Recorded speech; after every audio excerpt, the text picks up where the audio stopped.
Good morning, card community. It is RJ. It is Sunday, so it is time for the Sunday Trivia Recap.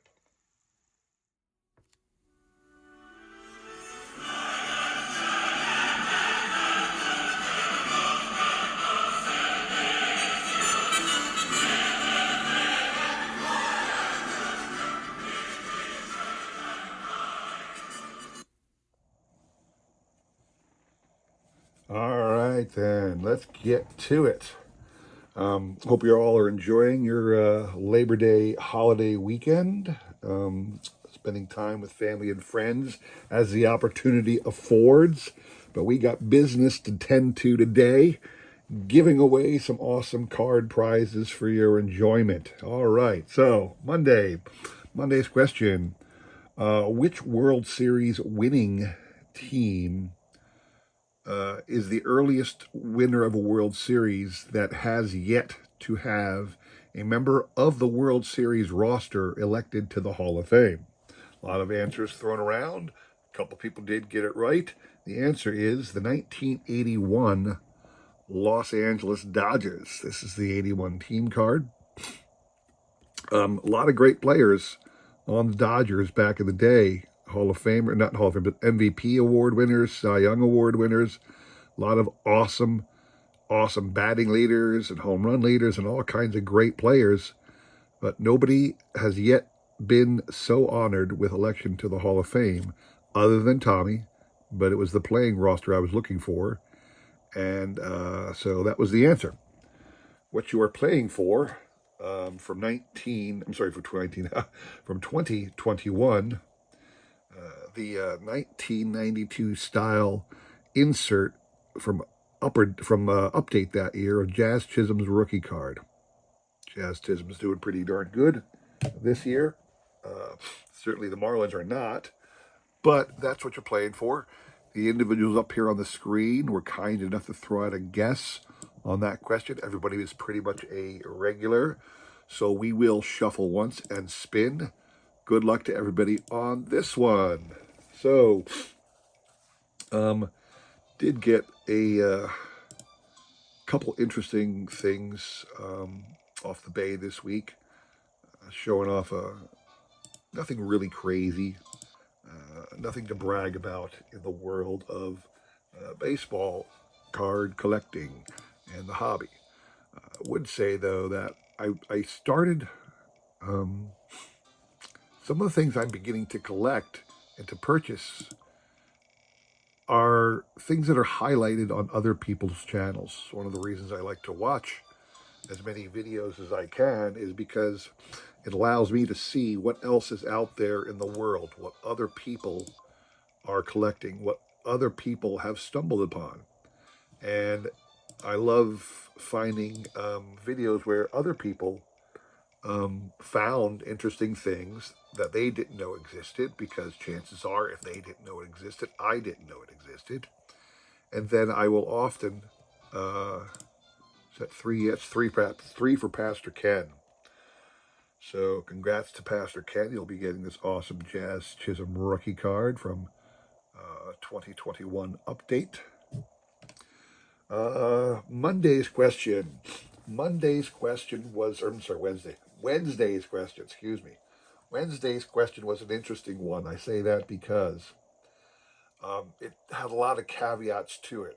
I said, what position player had the fewest career, what position player elected to the Hall of Fame had the lowest career home run total? And I meant elected as a player, not a Negro Leaguer. And elected as a position player, not a Negro Leaguer, for obvious reasons. So I'm going to go here. This is the source. So Baseball Reference actually has a Hall of Fame batting register. So this is everybody elected to the Hall of Fame who played Major League Baseball or Negro League Baseball. Even managers are listed if they played in the game. So here you could actually select home runs and it would list it in order. These are the home run totals of everybody elected to the Hall of Fame. So I'm going to go down to the bottom and we're going to go up. All right. And I'm going to go line by line. I know how far up it goes. It goes up a while, but not too far. And I'm going to skip over pitchers and anybody who wasn't elected as a player. So, pitcher, I hope you can see these names. Everybody's pitcher. Tommy Lasorda is a manager. He had 0. La Russa, manager. Pitcher. Roy Halladay had no home runs. So sad. Pitcher. Candy Cummings, the inventor of the curveball. I also said excluding those players who primarily played in the 1800s. Candy Cummings never played out of the 1800s. In fact, Candy Cummings, who the quote-unquote invented the curveball, played primarily in the 1850s, 60s, and 70s. He did not. I don't think he even got into the 1880s, Mr. Candy Cummings. Jocko Conlon was an umpire. Blyleven, Anderson is an engineer, Anderson is a manager. Walter Alston was a manager. Pitcher. Satchel Paige, pitcher, but also a Negro Leaguer. Hank O'Day was an umpire. Pitcher. Joe Williams, Negro Leaguer. Al Spalding was a 1800s era player, but also elected primarily as an executive and a contributor to the game, more so than his pitching ability, which was probably Hall of Fame worthy. Nolan Ryan, pitcher. Branch Rickey. People forget Branch Rickey actually did play Major League Baseball very briefly, but he did not have. He was elected as an executive and manager, more so as an executive than anything else. Pitcher, Negro Leaguer for Jose Mendez was a Negro Leaguer. Pitcher, Andy Cooper, Negro Leaguer. Harry Wright, an 1800s era player. He was the manager of the 1869 Cincinnati Red Stockings, the first professional baseball team. And Harry Wright is elected primarily for his contributions to the game. He was a longtime manager for the Philadelphia Phillies, believe it or not, in their early formative years. Pitcher. Bill Foster was a Negro Leaguer. Ray Dandridge, Negro Leaguer. Pitcher. Connie Mack, obviously legendary manager of the Oakland Athletics, did play professional baseball at one time in the 1800s. Pitcher, Leon Day, Negro Leaguer. Let's scroll down here. Where was I? Jack Chesbro, Hilton Smith, Chesbro, pitcher, Hilton Smith, Negro Leaguer. Pitcher. Louis Santop, Negro Leaguer. Phil Negro, Mathewson, pitcher. Pete Hill was a Negro Leaguer. Pitcher. Bill McKechnie was elected as a manager, not as a player. Clark Griffith was elected as an executive manager, more so than a player. It's questionable. It's not questionable. He was elected as a manager and owner and general manager and executive, more so than his playing era credentials. He didn't have the credentials as a player. So, pitcher. Miller Huggins, obviously a manager. Bucky Harris, excuse me, I knocked the thing. Bucky Harris was elected as a manager. Bobby Cox, manager. George Wright was elected as a player. That's a given. But he was also elected for his contributions in the 1800s, not current. And then you get to number 220 on the list. So he was 220th. The man's name is Ray Schalk. Ray Schalk was a catcher in the 1900s. Here is his Conlon collection card. Elected to the Hall of Fame in 1955. If you look on the back, he played primarily with the Chicago White Sox, although he did have 5 games in 1929 with the Giants. And his career total was 11 home runs. That is the answer to your question. Schalk is most remembered as being one of the honest members of the 1919 Black Sox. So Ray Schalk is your answer. I had a lot of people give all kinds of wild answers. Some people kept giving me pitchers or Negro Leaguers, I understand, but Ray Schalk was the answer I was looking for. So the individuals up on the screen here were kind enough to throw out a guess. Pastor Ken, you are out. You cannot win but once a week on my channel. The rest of you, good luck to this. And here we go.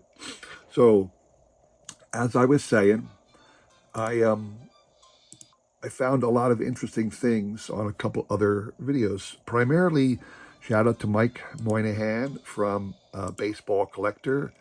Even though his collection is far beyond mine, he still has been the inspiration for me to collect a number of other items. In fact, I remember one of the first videos I ever saw of his was when he was showing off a some stamps he had purchased. Wow. Hang on a second. Take a moment. Oh, I even forgot to show you what you're playing for on this one. What you were playing for from 1991 Upper Deck. This is the header card to the Baseball Heroes set, and its exact image in hologram form is available here. This was the first HH, the second actually, an hologram HH2, I believe, released by Upper Deck. HH1 was Hank Aaron. HH2 was Ted Williams. So those two as a pair are going out to Ken over at God is Greats. Good luck. Congrats to you, sir. Moving on to Friday. Interestingly, normally my Friday videos are a lot less frequented by people rather than the earlier ones. Usually, I'll get like 15 in the first 2 days and like 10 on Friday. In this case, it was the opposite. I got no more than 10 the first 2 days, and I got 13 on Friday. So, first things to do is to drop out Ken and Pastor Ken. You guys are out, sir, and to give a shout out to one newbie, Shoebox Legends. I had an occasion to reach out to Shane and have a discussion about some items, and I guess he chose to watch one of my videos, and at the time was able to answer the question associated with Friday's video. So Friday, because I showed off some Negro League postcards on Friday, I was able to come up with this question. The 1916 Z-Net release of baseball cards was the earliest recorded or believed set to include a card featuring an African American. And I said, who was that player? So the answer, here's an image of that card. It is not a copy of the card, obviously. I'm not going to show you the back of this particular card because it's simply an advertisement for a card dealer. But it's Jimmy Claxton was the name. He was on the Oakland Oaks. Turns out, again, you're out in California now in the Pacific Coast League.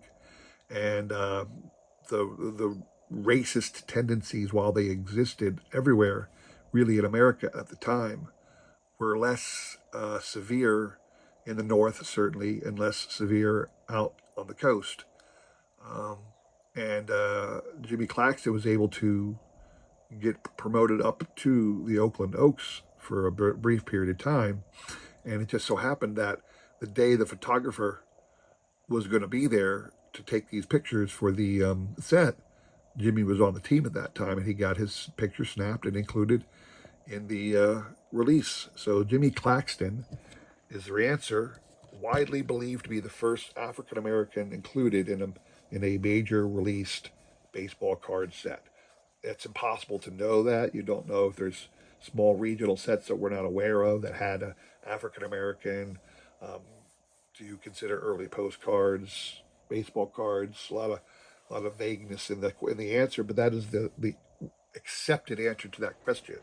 What you are playing for from 2022, a Bobby Witt Jr. rookie card. This one was part of the update set. This is a Topps update number 100. The Bobby Witt Jr. rookie card. Bobby Witt Jr. has had a phenomenal season, so that's the card you're looking for there. The other individuals up on the screen were kind enough to throw out a guess. Again, shout out to Shane, Shoebox Legends. Glad you were able to take time and answer a question, sir. We will shuffle once and spin. Good luck to everybody on this one. So yeah, I was saying Mike Moynihan recently showed off two different cards collections of his. What I mean by that is recently he's been showing a lot of the Diamond Kings, the Perez Steel Diamond King autographs he's acquired. All right, which is something I'm not of the financial ability like he is to try and pick them all up. It's not something I focus on. Autographs is we all have autographs in your collection, in our collections. I have several. It's just not something I focus on. But Mike, to his credit, is trying to collect, I believe, autographed copies of all of the Diamond Kings, if possible, to the greatest extent he can. Some players were featured but deceased after the card was created. So he showed off a set of 1983 Donruss Baseball Heroes, which is a set I have, but then mentioned, oh, Three Good Nerds hit. I'm going to finish my story anyway. Congrats to the guys at Three Good Nerds. I'll be sending that card your way. But Mike found apparently there was a secondary set, Candy something or other, that mirrored the 1983 Donruss Hall of Fame Heroes set. And he had several autographed cards of that set in his display, which I thought was cool. So believe it or not, I immediately ran out and snagged that set. And I literally, as soon as he got done making the video, as soon as I got done watching his video, I went on the bay, found it, and snagged it. So I own that set now.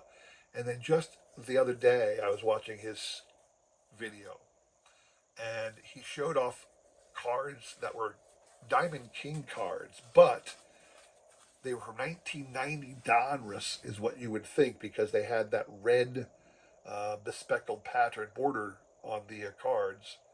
1990 Donruss, but they weren't 1990 Donruss. They were something else, issued by Donruss in 1990, and it was like the educational subset. So it was a set of 55 cards given out in packs to elementary age kids for, teachers could use it as an incentive to learn.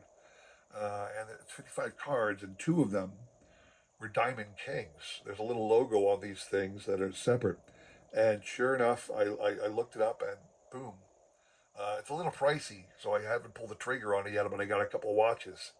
I think the whole set goes for about, depending on how crazy you want to be, anywhere from $50 to $100 you can find them on the bay for, and I think that's a little high for a Donruss set of 55 cards. But I imagine eventually I will pull the trigger and buy that set.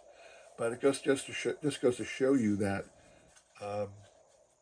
one of the great things about watching the videos of other people is identifying things that might fit in your collection you didn't even know existed. So shout out to Mike Moynihan over at Baseball Collector for providing me more fodder for my own personal collection. So that's all I have for you today. I hope you enjoyed that. If you did, please consider like, subscribing, commenting, and all that jazz. I really do appreciate your support as I try my best to support everybody else in this great card community. Come back again this week. We got a lot of fantastic videos to go over, a lot of things to show, a lot of trivia, and a lot of prizes to give away. All right. Thanks for watching. Have an amazing Labor Day, and I'll see you soon. Take care.